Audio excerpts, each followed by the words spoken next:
from performing arts and creative field, how important is meditation in performing arts, in direction, acting, theatre?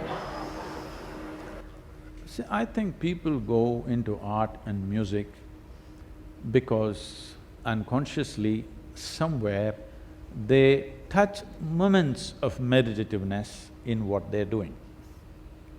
If that element is not there, I don't think music, art, all these things would be worthwhile. Somewhere there are moments of meditativeness. So, let me take away the word meditation because the word meditation in English language doesn't mean anything.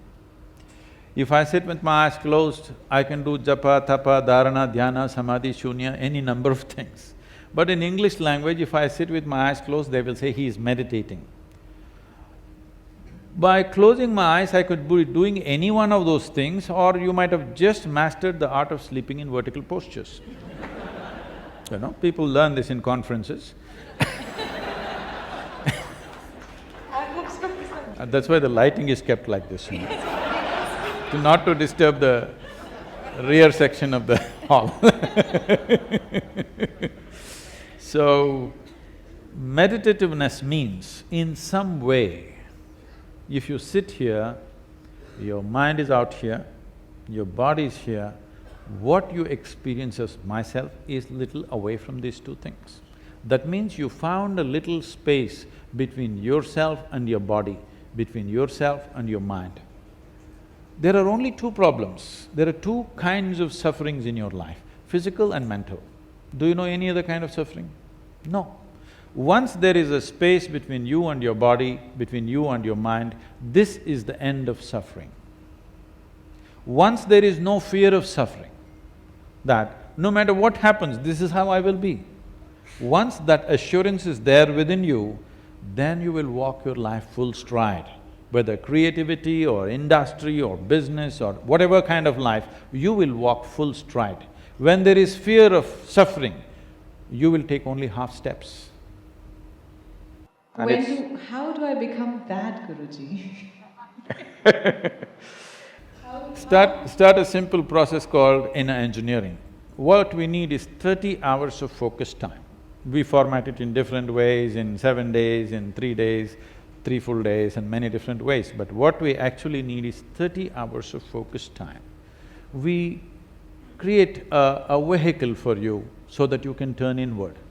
Why I'm saying you need a vehicle to turn inward is, right now, the 5 sense organs, which are the only means of perception you have, seeing, hearing, smelling, tasting, touching, this is the only way you know life, this is the only way you exist. Right now, you know that you exist only because you can see, hear, smell, taste and touch. Suppose you fell asleep, you don't know whether the world exists or not, or you exist or not, isn't it? So, these sense organs are essentially outward bound. In the sense, you can see what is around you, you can never roll your eyeballs inward and scan yourself. You can hear this, so much activity you cannot hear this. If an ant crawls upon this hand, you can feel it. So much blood flowing, you cannot feel it. In the very nature of things, sense organs are outward bound. Yes. But your experience entirely happens within you. Right now, do you see where I am? Guruji, I saw you on YouTube. No, do you see me now? I know in my head. You have already seen that, yes.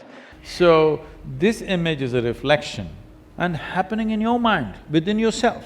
Yes. You hear me within you, you see me within you, you've seen the world within you. You have never seen, heard, tasted, touched anything outside of you.